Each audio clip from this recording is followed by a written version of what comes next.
sa disparition avait profondément ému le monde du cinéma français. Le 27 décembre 2010, l'acteur et comédien français Bernard-Pierre Donadieu décédait des suites d'un long combat contre un cancer de la prostate.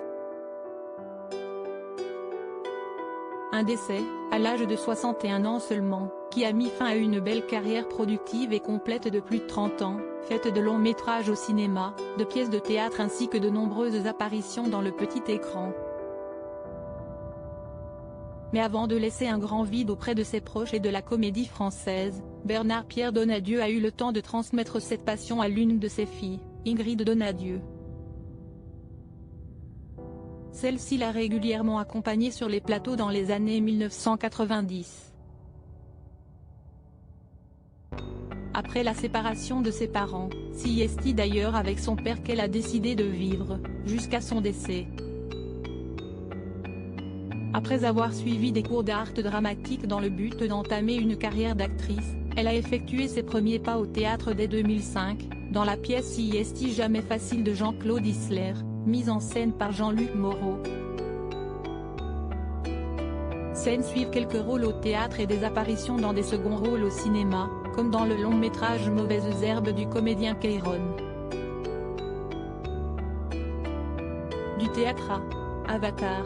Si la jeune femme compte donc quelques apparitions à l'écran à son actif, en particulier des web-séries ainsi que des courts-métrages comme en atteste son site internet, c'est dans un autre domaine que la fille de l'acteur brille tout particulièrement depuis une grosse dizaine d'années maintenant, le doublage.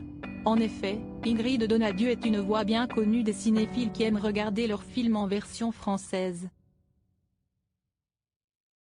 Elle est devenue une référence dans le milieu, puisqu'elle est chargée de doubler des superstars internationales telles que l'actrice israélienne Gal Gadot, Fast and Furious, Wonder Woman, Jessica Chastain, Kate Hudson, Sienna Miller, Marie-Elisabeth Winstead ou encore Zoé Saldana. C'est d'ailleurs en doublant cette dernière qu'elle se retrouve aujourd'hui dans la version française de Avatar 2, La Voix de l'eau. Une aubaine pour elle, qui assurait déjà le doublage de l'actrice Zoé Saldana dans le premier volet, tant le nouveau film de James Cameron devrait déferler sur le box-office et marquer son temps comme étant l'un des meilleurs blockbusters de tous les temps. Nul doute que son père serait particulièrement fier d'elle aujourd'hui.